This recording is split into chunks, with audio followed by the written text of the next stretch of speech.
Cuando se estudia alguna cultura indígena en México, se nos habla que las pirámides están elaboradas del Clásico temprano y terminadas en el Clásico tardío. En otras zonas arqueológicas se nos invita a revisar los diferentes basamientos y que algunos pertenecen al Clásico tardío y otros al Posclásico, lo que nos lleva a preguntarnos, ¿de qué se está hablando? ¿Qué significa clásico tardío? Y si hay un clásico tardío, ¿en qué consistió el clásico temprano? Así como también nos lleva a preguntas de ¿por qué si las grandes ciudades de esos tiempos estaban completamente estructuradas y organizadas, por qué se terminaron esas civilizaciones? Revisemos juntos la conformación de los pueblos indígenas en México. El preclásico es una época plena de logros y con una notable variedad en cuanto a expresiones culturales.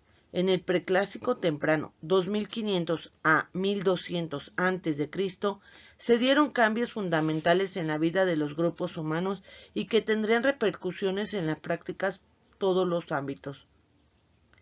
Con este nombre se conoce el periodo en el que se consolidan varios de los rasgos que serían característicos de las culturas mesoamericanas hasta la conquista española. Entre estos cambios están la adopción de la agricultura como medio sustancial principal y el establecimiento de aldeas. Seguirían después prácticas como fabricación de cerámica y el desarrollo de rasgos asociados a la organización social, la que paulatinamente sería cada vez más compleja. Esta complejidad alcanzaría altos niveles en el preclásico medio, principalmente en la cultura olmeca. El preclásico temprano se caracteriza porque es durante este periodo cuando se crearon y comenzaron a tomar forma las características básicas de las sociedades mesoamericanas. El desarrollo de la agricultura fue un proceso que llevó muchos cientos de años. Los primeros pobladores del territorio mexicano tenían una economía basada en la recolección y caza. Estaban organizados en pequeñas bandas o tribus nómadas.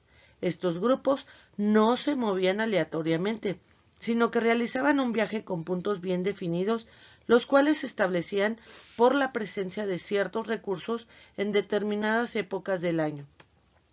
A lo largo de estos recorridos, el hombre comenzó a interrelacionarse con ciertas plantas, algunas de las cuales sufrieron cambios genéticos y las mejoras fueron aprovechadas.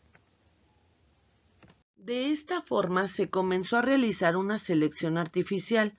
Con el paso del tiempo, las plantas requirieron del cuidado y protección del hombre, y esta mayor atención produjo un mayor rendimiento.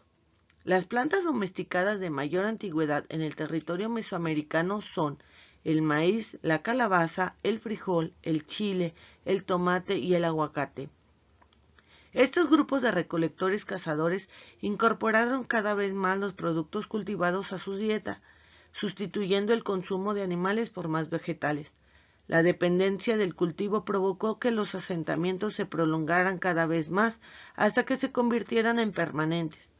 Estos pobladores tenían sus asentamientos en abrigos rocosos y campamentos abiertos.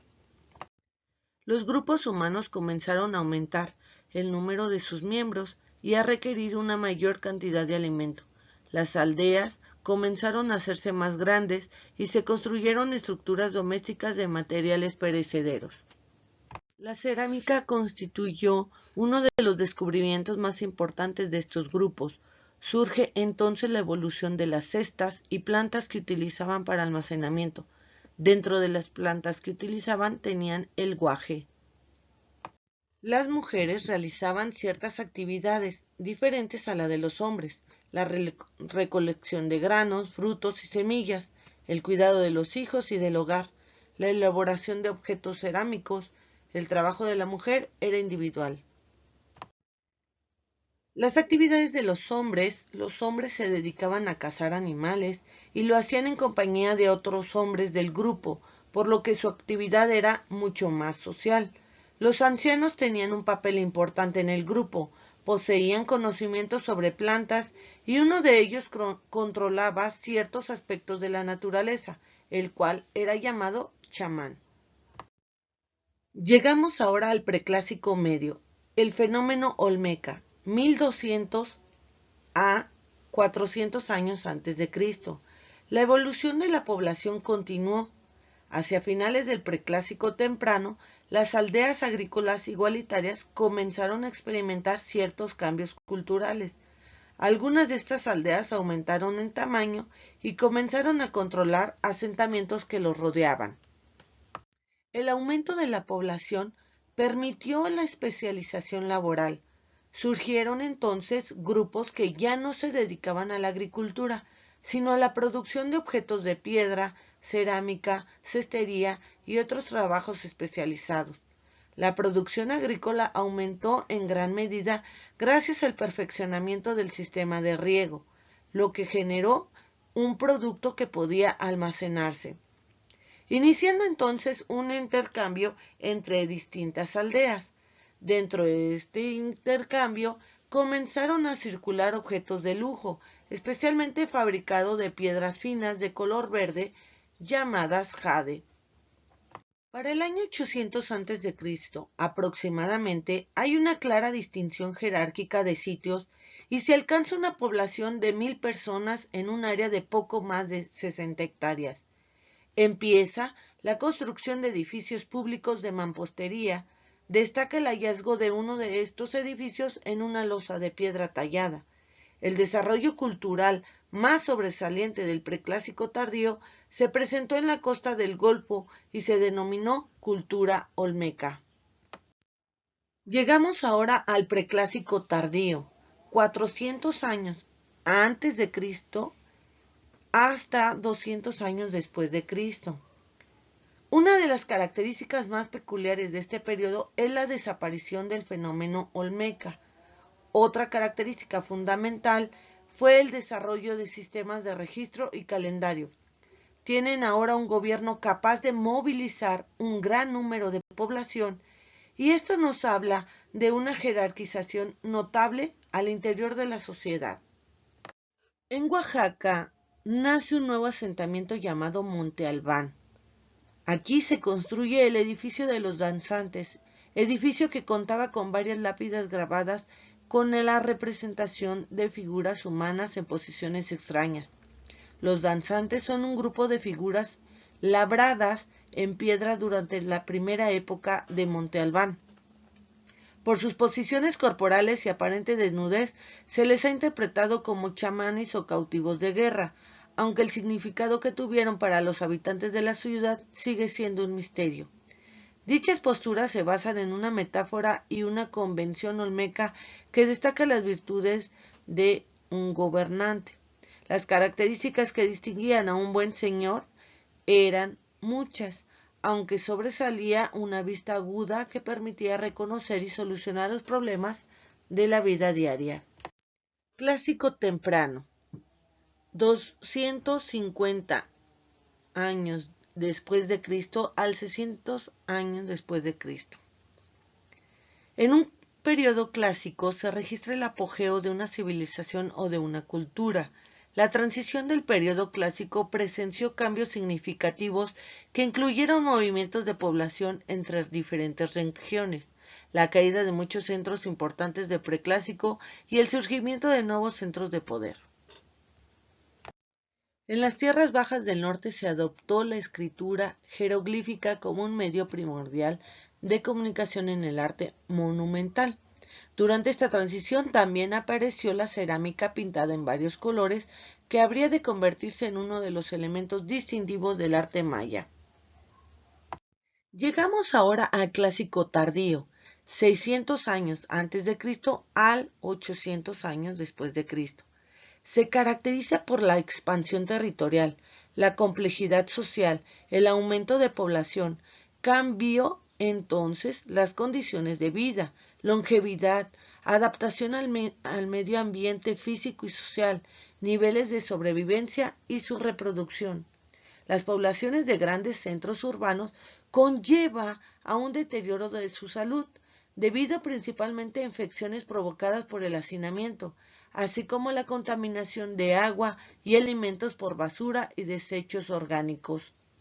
Dentro de las enfermedades que sufrieron por el manejo de alimentos en medios contaminados, podría ser dengue, otitis, conjuntivitis, infecciones intestinales y respiratorias, neumonía, bronconeumonía, gripe y cólera. Otra de las características de este periodo es que elaboraban nuevos tipos de armas, teniendo así proyectiles de puntas melladas, dardos y puntas de flecha, lo que conllevó a un cambio de tácticas militares. Clásico terminal. Del 750 a 1050 años después de Cristo, aquí se produce el abandono de ciudades importantes, muy probablemente por un descenso considerable de la población, así como el deterioro de la salud de los integrantes de la élite secundaria. Las principales capitales regionales en las tierras bajas centrales sufrieron severos conflictos internos agravados por prolongadas épocas de sequía que culminaban en guerras internas. Se suspenden las actividades constructivas. Se realizaban sacrificios humanos asociados al juego de pelota. Aquí se introducen los sacrificios a gran escala, teniendo graves consecuencias como una posible despoblación. En la península de Yucatán, Chichén Itzá se transforma en un poderoso centro regional que va a controlar los asentamientos menores que se localizaban en su periferia, estableciendo así y interviniendo sus propios puertos de embarque y extendiendo su influencia a lo largo de la costa oriental y occidental de la península de Yucatán. Llegamos ahora al posclásico, 1050 a 1550 después de Cristo. Aquí se caracteriza porque hay consolidación de nuevas unidades políticas y una nueva compleja organización sociopolítica mantenida rígidamente. Las guerras en el posclásico van a servir para los sacrificios y beneficios económicos. Los prisioneros eran utilizados como esclavos y había guerras por sal. La sociedad estaba organizada sobre principios de parentesco con descendencia unilineal, teniendo así entonces nobles, jefes, militares, sacerdotes, campesinos, entre otros. El posclásico instaura un nuevo orden en el que cada señorío respalda con la fuerza militar la protección que le daban a sus dioses. Se establecen entonces las ofrendas, duras tareas, autosacrificios y las abstenciones.